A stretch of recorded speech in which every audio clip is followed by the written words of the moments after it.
Assalamualaikum warahmatullahi wabarakatuh. Teman pecinta sejarah, apa kabarnya hari ini? Mudah-mudahan dalam keadaan sehat dan selalu dalam lindungan Allah Subhanahu wa Ta'ala. Bertemu lagi dengan saya Anissa Amisani di program Baca Sejarah, dan dalam kesempatan kali ini saya juga ingin mengucapkan kepada teman pecinta sejarah semua, mengucapkan minal aizin wal faizin, mohon maaf lahir dan batin, taqabbalallahu minna wa minkum. Siyamana wa siyamakum, kullu amin wa antum bi khair. Teman pecinta sejarah, selamat merayakan hari Lebaran, selamat bersilaturahim, juga selamat liburan ya. Berbeda dari biasanya, kali ini saya ambil video di luar ruangan ya, sedang mudik dan ada waktu kosong, jadi saya gunakan kesempatannya untuk membuat satu video. Teman pecinta sejarah, karena materi atau buku yang biasa kita pakai ya untuk Sirah Nabawiyah itu tidak saya bawa ke tempat mudik karena lumayan tebal-tebal ya, jadi agak merepotkan kalau dibawa, hingga untuk peristiwa terakhir terpending dulu ya, pertempuran Mu'tah yang terjadi tahun 629 Masehi. Hari ini kita masih akan membahas tentang kejadian di tahun 629 Masehi, tetapi kita loncat dulu ke peristiwa yang datang dari luar dunia Islam. Kan ada empat peristiwa yang peristiwa dari luar dunia Islam yang terjadi di tahun ini.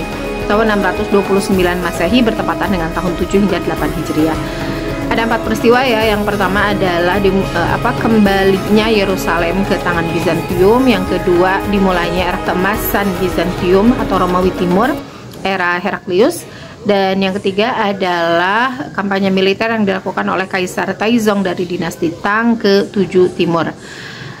Kemudian yang terakhir adalah dilantiknya atau naik tahtanya Pangeran Tamura sebagai Kaisar Jonmei di Kekaisaran Jepang. Hari ini saya ingin membahas tentang kampanye militer Kaisar Taizong ke-7 Timur.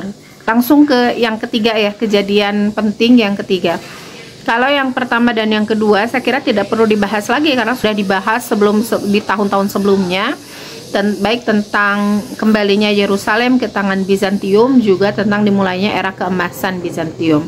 Jadi saya kali ini ingin membahas tentang kampanye militer Kaisar Taizong dari dinasti Tang ke-7 Timur. Namun sebelum itu saya kira kita harus tahu dulu ya, siapa itu Kaisar Taizong. Dan rasanya saya juga belum sempat menjelaskan tentang berdirinya dinasti Tang ya. Tapi hari ini saya ingin membahas dulu tentang Kaisar Taizong, siapa dia dan apa yang dia lakukan sampai dia melakukan kampanye militer terhadap 7 Timur. Dan mari kita bahas bersama-sama teman pecinta sejarah. Dan inilah biografi Kaisar Taizong selengkapnya. Kaisar Taizong adalah kaisar dari dinasti Tang, kaisar kedua, tetapi dia termasuk ke pendiri juga ya. Dia menjadi salah satu pendiri kekaisaran dinasti Tang dan meruntuhkan dinasti yang sebelumnya, yaitu dinasti Sui. Dan sebetulnya teman pecinta sejarah, banyak konflik-konflik yang agak rumit yang terjadi di antara keruntuhan dinasti Sui dan kenaikan dinasti Tang ini. Dan ini mungkin akan memerlukan pembahasan yang khusus ya. Ini memerlukan pembahasan yang khusus yang kita ulik gitu secara mendalam tentang perubahan dinasti ini dan konflik-konflik yang menyertainya. Hanya saja karena kita sekarang sedang fokus ke Kaisar Taizong, maka kita akan membahas dulu tentang Kaisar Taizong. Nama Taizong sebelum naik tahta adalah Li Shimin. Li Shimin sebetulnya seorang bangsawan ketika dinasti Sui berkuasa ya. Jadi dia membawa darah bangsawan, bahkan kakeknya itu adalah seorang pejabat juga. Neneknya adalah saudara perempuan dari Permaisuri Dugu. Jadi bukan kalangan rakyat biasa yang melakukan pemberontakannya, tetapi dia dari kalangan bangsawan sekaligus pejabat. Ayahnya bernama Li Yuan yang merupakan jenderal yang hebat pada masanya. Tugasnya sebagai seorang jenderal salah satunya adalah melakukan penyerangan ke tujuh utara. Disinilah dia menorehkan sejarahnya untuk pertama kali, yaitu tepatnya di usia 16 tahun. Pada waktu itu, Kaisar Yang dari dinasti Sui pada satu waktu pernah ia dikepung pada saat pertempuran dengan tujuh. Dan pada saat pengepungan itu, Li Shimin yang pada saat itu masih sangat muda ya, di usia 16 tahun, ia berhasil membebaskan Kaisar Yang dari pengepungan tersebut. Disinilah prestasinya dimulai. Meskipun perjuangannya tentu bukan dimulai di sini ya, dimulai lebih awal. Dia ikut ke dalam ketentaraan, kemudian ikut bertempur bersama ayahnya. Disinilah namanya itu mulai dikenal, mulai tertulis di dalam sejarah. Dan karena jasa dari Li Shimin ini tentu saja berpengaruh kepada karir ayahnya, yaitu Li Yuan. Li Yuan pada saat itu mendapatkan promosi jabatan karena aksi penyelamatan dari putranya, yaitu Li Shimin. Ini berpengaruh juga tentu saja bagi Li Shimin, meskipun ayahnya dia yang berjasa, ayahnya yang mendapatkan promosi, tetapi dia juga menjadi orang penting lah di dalam pasukan yang ayahnya pimpin. Lalu 2 tahun berikutnya ternyata kekaisaran Sui itu terus menurun performanya, sehingga banyak dari pejabat-pejabat di daerah itu yang melakukan pemberontakan. Pada saat ini usia Li Shimin sudah menginjak 18 tahun, berarti ya 2 tahun dari kejadian sebelumnya di mana dia menyelamatkan Kaisar Yang dari dinasti Sui. Nah, Li Shimin ini rupanya melihat kerajaan yang sudah mulai turun performanya, kemudian kaisar yang tidak cakap, kemudian mulai rontoklah kerajaan ini. Meskipun rontoknya itu belum jatuh gitu ya, tetapi mulai keropos dengan adanya pergolakan, pemberontakan yang ada di daerah-daerah, sehingga Li Shimin ini juga merasa bahwa memang kaisar ini, kerajaan ini, terutama khususnya kaisar, sudah sangat tidak layak memimpin. Maka ia membujuk ayahnya untuk melakukan pemberontakan yang sama dengan yang dilakukan di daerah-daerah gitu. Dia kan Li Yuan ini, ayah dari Li Shimin, itu kan dikasih satu daerah tanggung jawab lah. Dikasih satu daerah yang harus dia pimpin daerah itu. Bahkan karena terjadinya pemberontakan itu, puncaknya ini ayahnya ketika dirayu belum mau nih, karena ya ini kan mengkhianati kerajaan. Dan sementara di pemahaman ayahnya ya, pemberontakan itu adalah sebuah dosa yang sangat besar, memberontak kaisar itu. Karena kalau di kekaisaran Cina, di Tiongkok ya, di dataran Tiongkok, yang namanya mengkhianati kaisar itu kan dianggap sebagai anak surga lah ya, yang titahnya, perintahnya, bahkan gumamannya itu dianggap penting dan dianggap perintah dewa gitulah. Maka ketika melakukan pemberontakan kepada kaisar, ini dianggap sebagai dosa yang sangat besar gitu, pengkhianatan yang dosanya itu sangat-sangat besar, sehingga Li Yuan merasa pemberontakan itu tidak layak dan ia tidak ingin mengkhianati hatinya gitu. Hatinya merasa ini adalah dosa besar, maka ia tidak mau melakukannya. Sampai pada satu masa pemberontakan dari daerah itu semakin kuat, sampai membuat kaisar dinasti Sui ini melarikan diri ke arah selatan. Nah, disinilah Li Shimin kembali merayu ayahnya untuk melakukan pemberontakan. Ini ayah, masalahnya kaisar ini sudah tidak layak memimpin. Rakyat menjadi tidak damai dengan pemberontakan ini. Rakyat menjadi tidak sejahtera gitulah, tidak keamanannya menjadi terganggu dengan adanya pemberontakan ini. Dan kenapa muncul pemberontakan? Karena kaisar Kaisar Yangnya sendiri yang memang tidak cakap dalam memimpin sebuah negara. Dari Jenderal Li Yuan sendiri, dia merasa bahwa panggilan dia sebagai pejabat atau sebagai jenderal kekaisaran, tugasnya adalah menyelamatkan kaisar. Kaisar kan tadi sudah melarikan diri ya, maka tugasnya adalah menyelamatkan, menjaga kaisar tetap aman.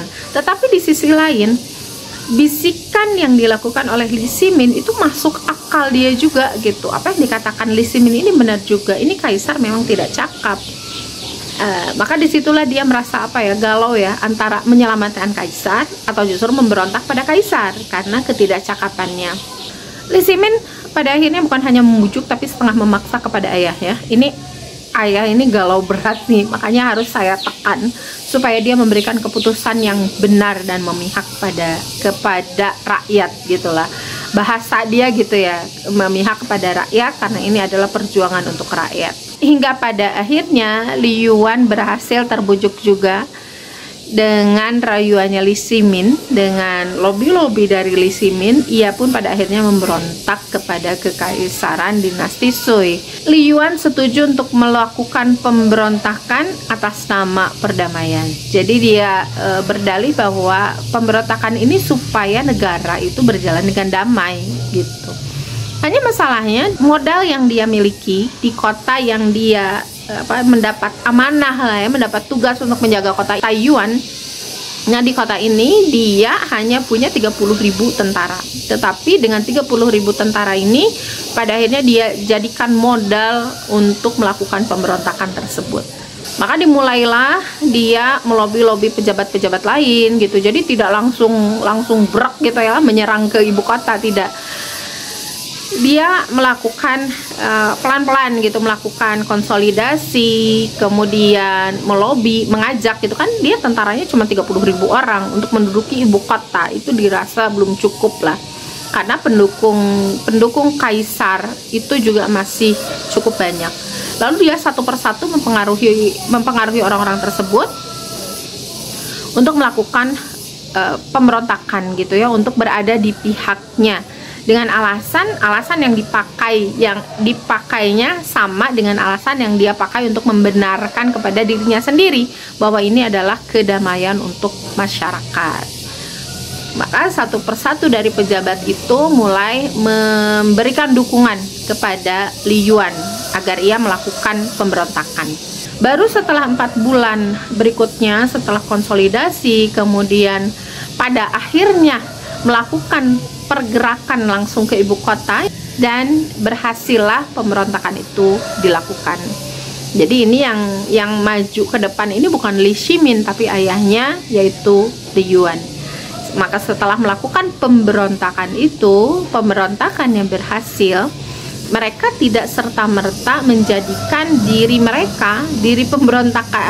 para pemberontak itu sebagai kaisar, tidak, karena secara legitimasi itu mereka tidak kuat gitu ya, sehingga mereka memilih salah satu cucu dari kaisar Yang dari dinasti Sui untuk dijadikan kaisar. Tentu kita tahu bahwa ini kaisar sekedar kaisar boneka saja, karena yang mengatur pemerintahan adalah para pemberontak ini gitu. Jadi Li Yuan dan teman-temannya yang memang mendukung pemberontakan dari sebelumnya gitu ya, yang ikut berjuang lah bersama Li Yuan. Meskipun di kekaisaran sudah muncul kaisar baru, cucunya tadi ya, cucu dari kaisar Yang, tetapi kan kaisar Yang masih ada, sehingga orang-orang tuh masih terbelah gitu. Ini kaisar Yang masih hidup, maka kaisar yang resmi atau kaisar yang harus kita ikuti adalah kaisar Yang, meskipun ibu kota sudah diduduki dan sudah ada kaisar baru.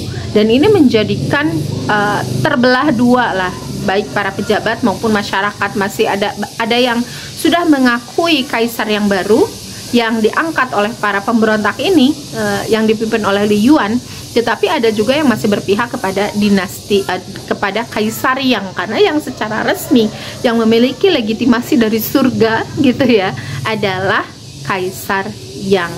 Maka tidak ada lagi yang harus dilakukan untuk menyatukan suara. Kaisar Yang ini memang harus dihilangkan. Maka entah apa yang terjadi, yang pasti kaisar Yang pada akhirnya dibunuh. Setelah kaisar Yang dibunuh, tidak tidak detail diceritakan bagaimana dia dibunuh, kemudian dengan cara apa. Ini tidak detail diceritakan, yang pasti dibunuh, dan ini pun tidak diketahui dalang dibaliknya. Tetapi ya kita bisa menduga lah ya, bahwa dalang dibaliknya kemungkinan besar adalah para pemberontak tadi yang dipimpin oleh Li Yuan. Dan setelah itu barulah kaisar baru, yang semua suara mengarah ke kaisar yang baru. Tetapi kaisar yang baru ini pun ternyata oleh Li Yuan dipaksa untuk turun tahta. Dan setelah dipaksa turun tahta, maka dia memproklamirkan diri sebagai kaisar yang baru, karena kekaisaran tidak boleh kosong kan. Maka dia memproklamirkan diri sebagai kaisar yang baru, dan memproklamirkan diri juga mendirikan dinasti yang baru, yaitu dinasti Tang. Dan pada masa penobatannya, Li Yuan itu digelari sebagai Kaisar Gaozhou. Mohon maaf ya kalau saya salah membacanya ya, karena saya membacanya dari huruf Latin, huruf alfabet biasa, bukan dari huruf Mandarin. Nggak bisa juga bacanya, jadi mohon maaf kalau salah penyebutannya. Dan tentu saja setelah ia menjadi kaisar, ia juga otomatis harus mengangkat salah seorang putranya menjadi putra mahkota. Dan bukan Li Shimin yang dia angkat, tetapi dia mengangkat putranya yang lain yang bernama Li Jiansheng, yang merupakan putra pertama dari Li Yuan. Sementara Li Shimin, dia adalah putra kedua, itu diangkat hanya sebagai pangeran Qin, dan ia diberikan mandat sebagai pemimpin ketentaraan dari dinasti Tang.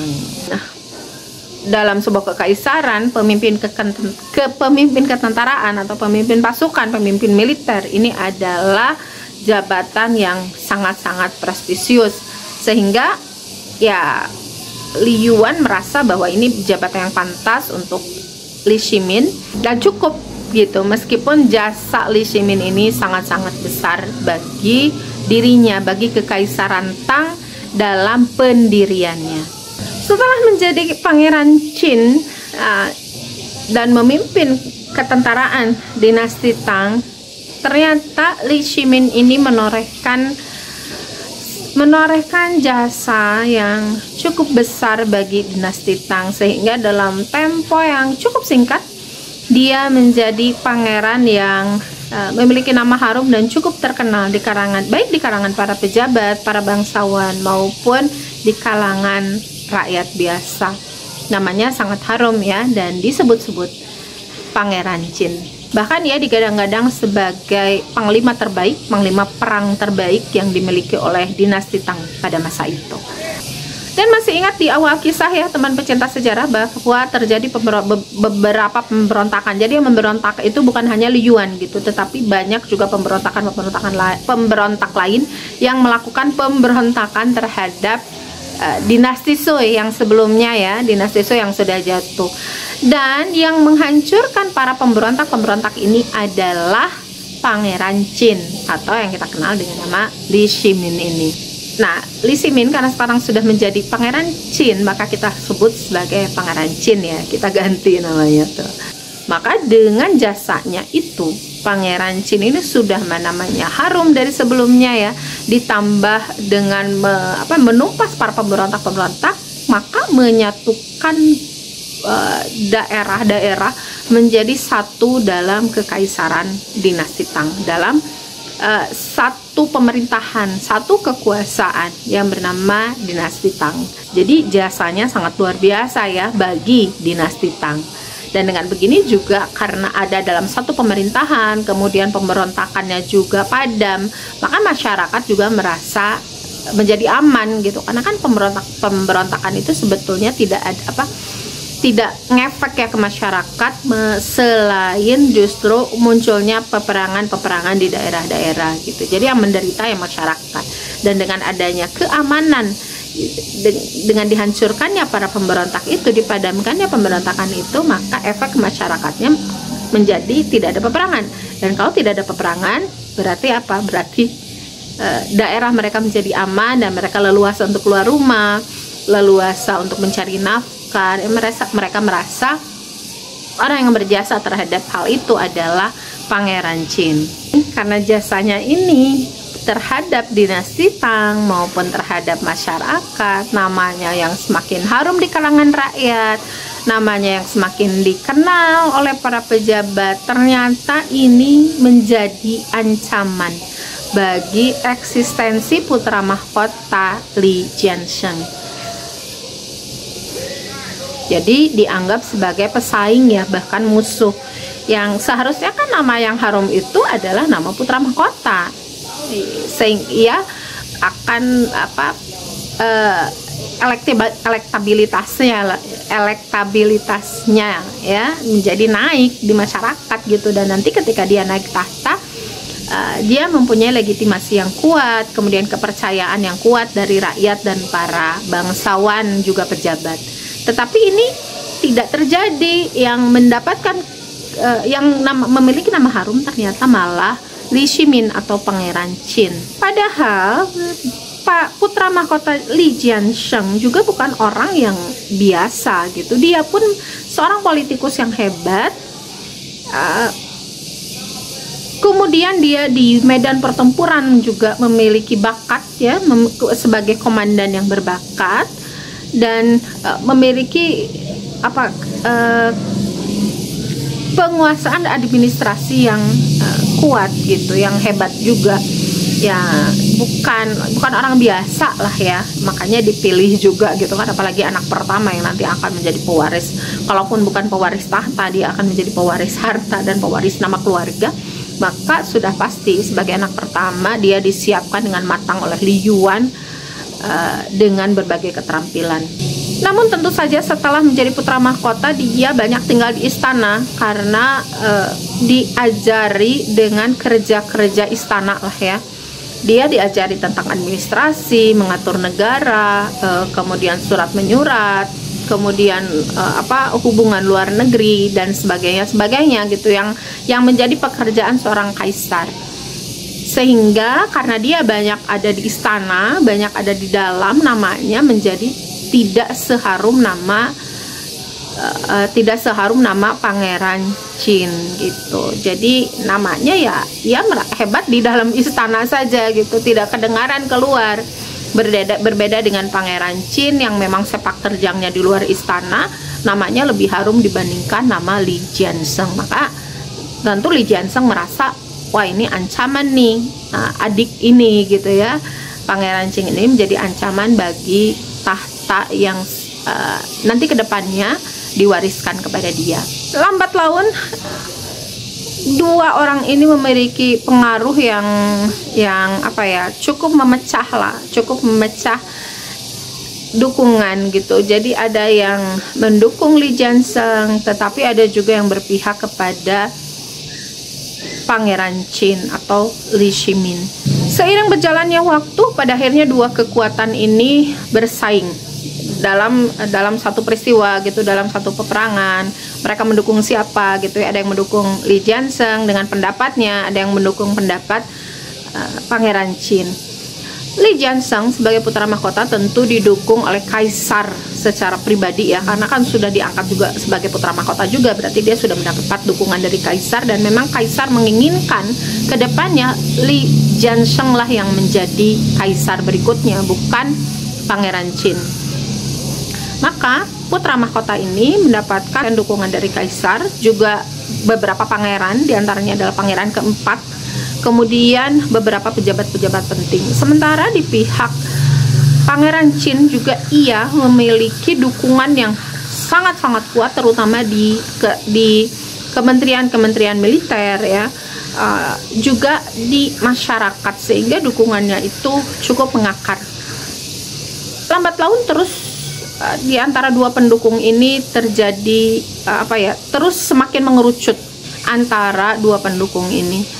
Kekuasaan itu seharusnya secara de facto maupun de jure itu menjadi hak putra mahkota.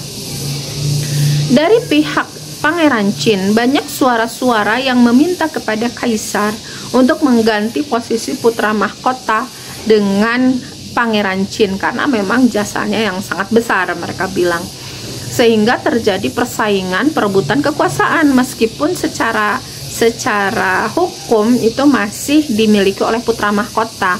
Belum dihapus tuh status putra mahkota, tetapi para pendukung dari Pangeran Qin ini mulai keluar lah bisik-bisik untuk gantilah putra mahkota gitulah ya, bisik-bisiknya. Putra mahkota nggak layak, yang lebih layak itu adalah Pangeran Qin. Maka ini menjadi friksi yang semakin kuat di Kekaisaran Tang yang pada saat itu baru tumbuh.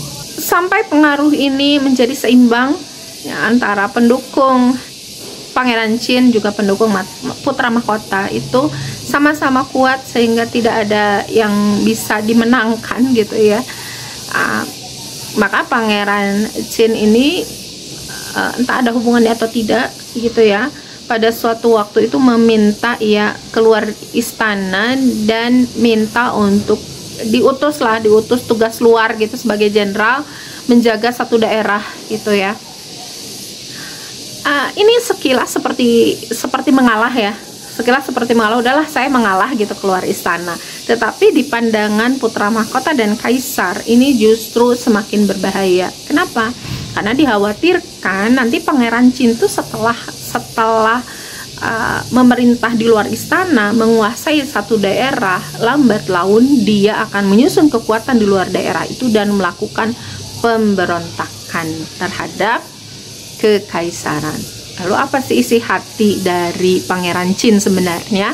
Itu tidak terbuka ya, hanya Allah dan Pangeran Qin sendiri yang tahu apa maksud dia ingin keluar. Apakah benar-benar memang ingin mengalah dari putra mahkota, dari jabatan gitu ya, dari tahta, atau memang justru ingin menggalang kekuatan untuk nanti ia merebut tahta.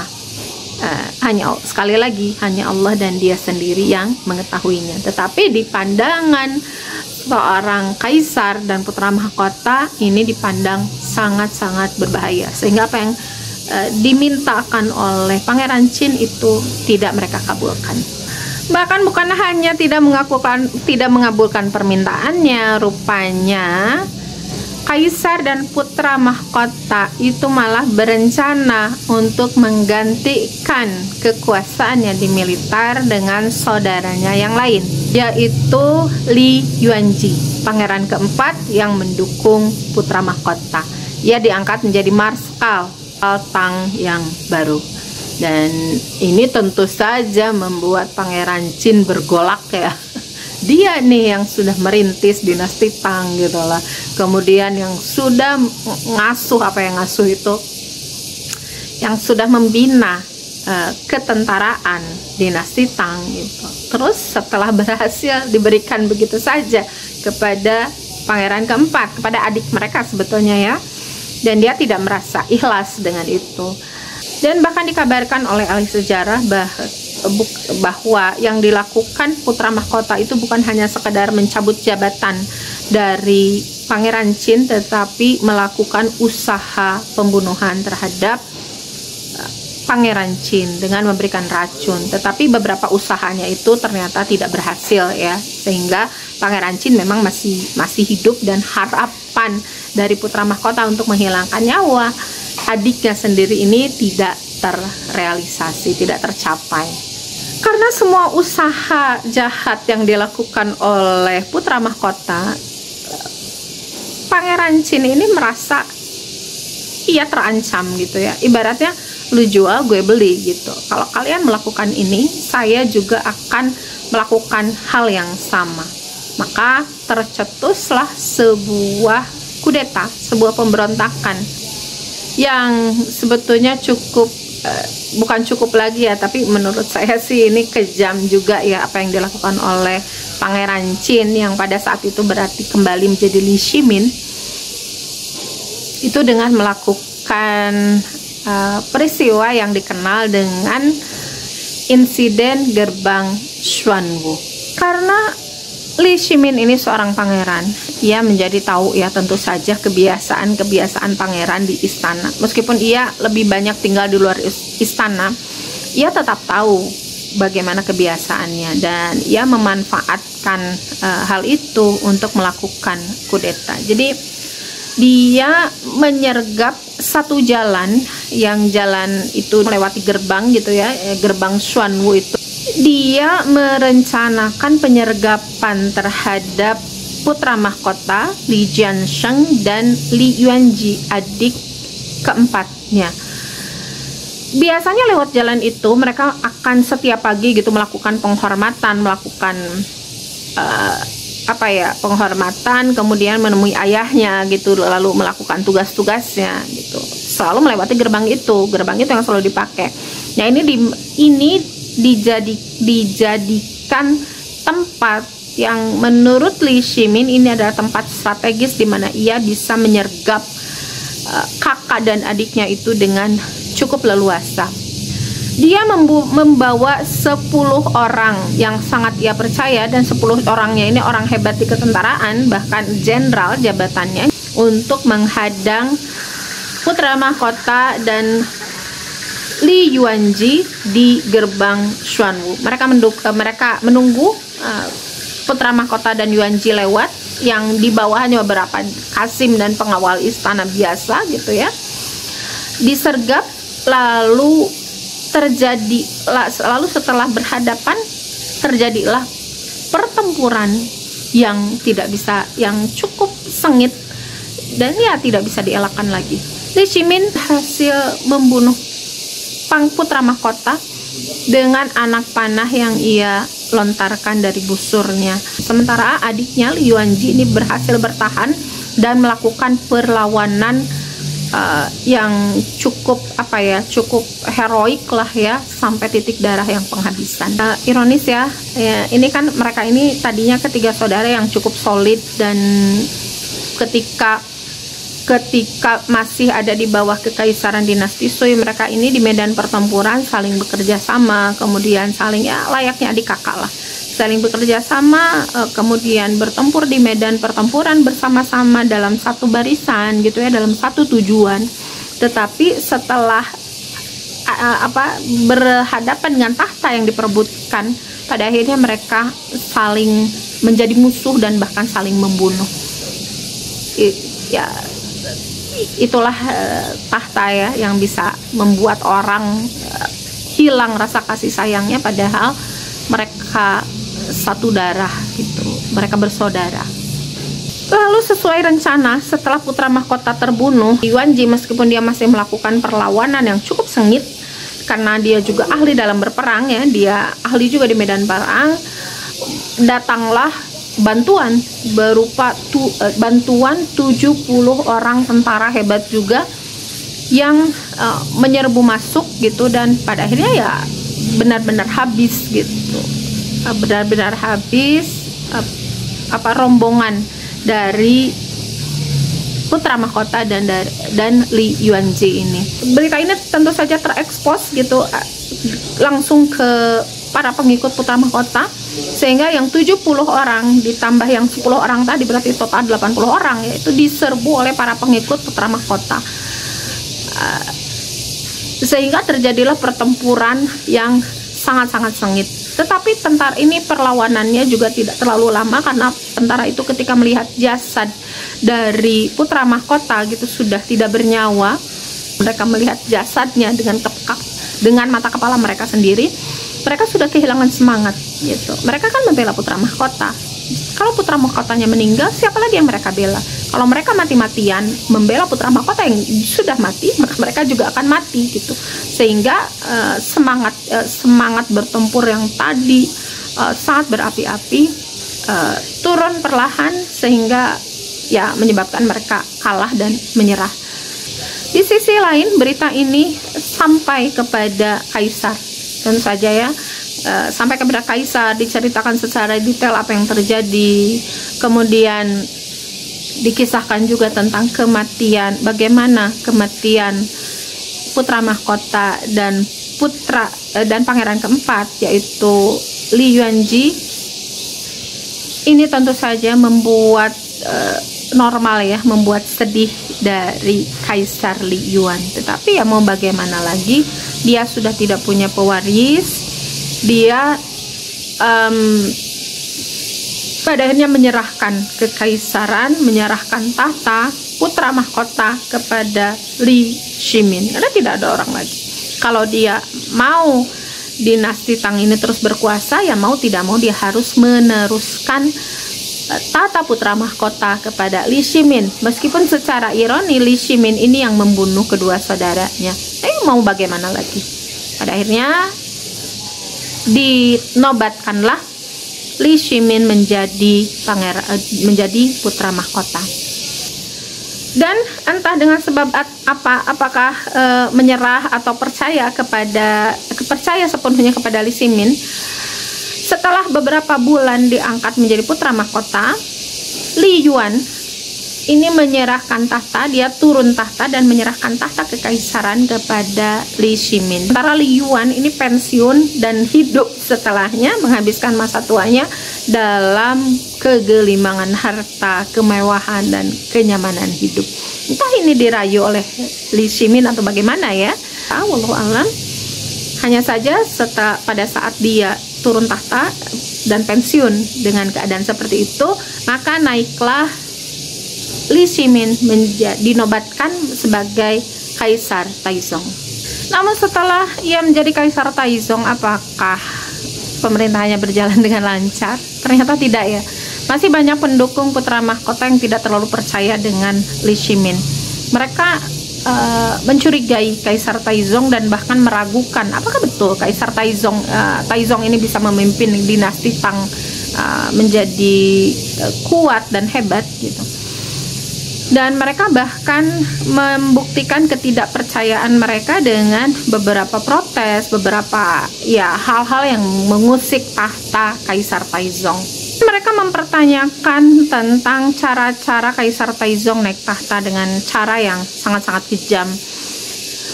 Tetapi di sisi lain, di satu sisi itu kan dipertanyakan ya cara dia naik tahta oleh para pendukung putra mahkota. Tetapi di sisi lain, para pendukung Li Shimin itu tidak terlalu peduli. Para pendukung Kaisar Taizong tidak terlalu peduli dengan masalah itu. Yang penting mereka percaya terhadap Kaisar Taizong dan mereka mendukung apa yang dilakukan oleh Kaisar Taizong. Demikian juga masyarakat, mereka tidak terlalu peduli dengan apa yang dilakukan oleh Kaisar Taizong dengan cara dia naik tahta. Mereka lebih mengingat jasa-jasa dari Kaisar Taizong pada saat ia masih menjadi Pangeran Qin dalam membantu mereka hidup dengan aman dari ketakutan, peperangan, pemberontak dan sebagainya.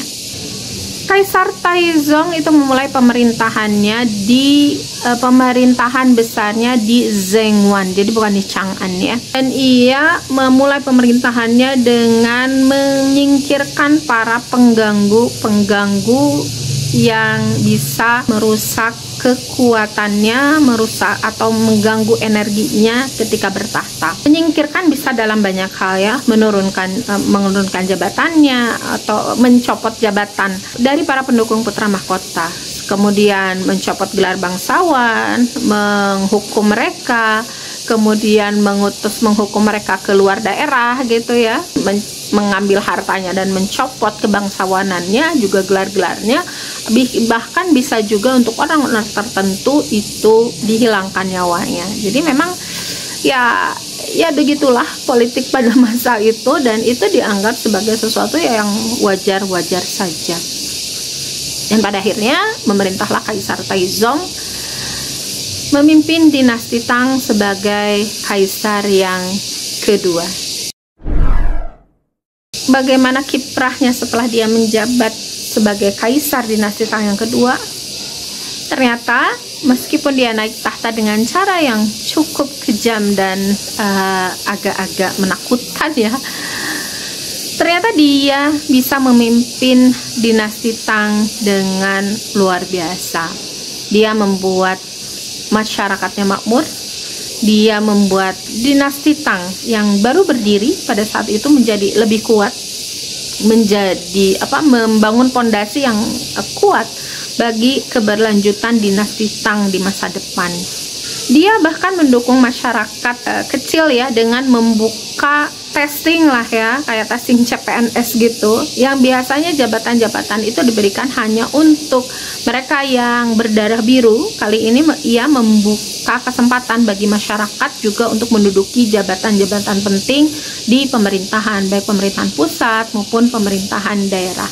Jadi dia buka tuh ujian kerajaan secara terbuka selebar-lebarnya. Di sini banyak masyarakat sipil biasa gitu ya, yang pada akhirnya bisa menduduki jabatan-jabatan penting di pemerintahan dan jadi ya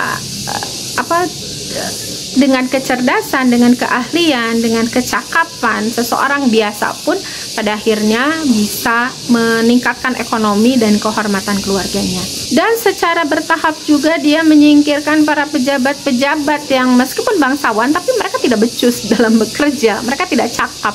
Itu ia singkirkan secara perlahan-lahan, dan ini membuat kekaisaran semakin kuat dari waktu ke waktu pada masa pemerintahannya. Biasanya kita melihat di film-film kekaisaran ya, bagaimana kuatnya atau kerasnya sensor kekaisaran terhadap kritik-kritik masyarakat. Biasanya yang ngomongin kaisar itu biasanya langsung penggal, yang melakukan kritik biasanya langsung dihukum. Nah, pada masa kekaisaran Taizong, sensor ini menjadi lebih longgar.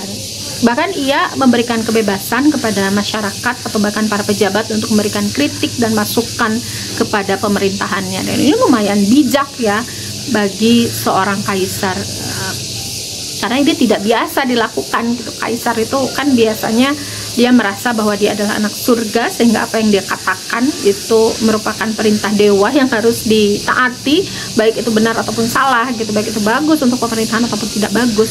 Tetapi yang dilakukan oleh Kaisar Taizong ini lumayan visioner dan ya sangat-sangat bijaksana, dan ini jelas memberikan kemajuan dan kepercayaan kuat dari masyarakat. Kemudian dalam bidang perdagangan, ia juga menurunkan pajak, kemudian perizinan tidak dijadikan rumit dan sulit gitu, sehingga perdagangan pada masa dinasti Tang di pemerintahannya itu menjadi maju dengan sangat pesat. Luar biasa ya ternyata gitu, yang diragukan, yang tadinya dianggap hanya bisa di medan perang, ternyata dia juga merupakan aristokrat yang hebat.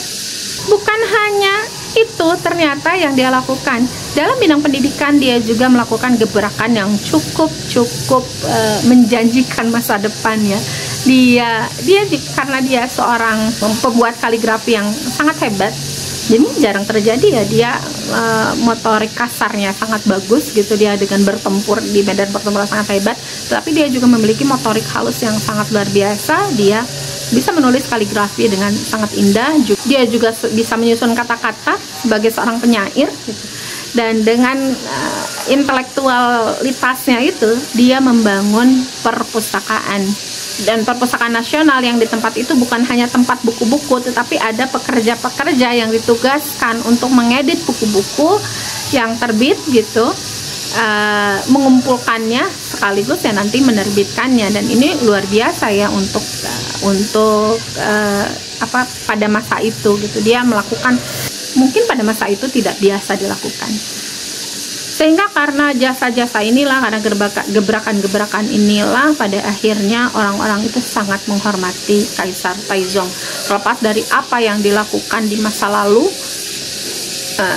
tentang cara-caranya yang kejam ya, pada saat dia naik tahta, pada akhirnya mereka melihat kehebatan seorang Li Shimin, seorang Kaisar Taizong, ternyata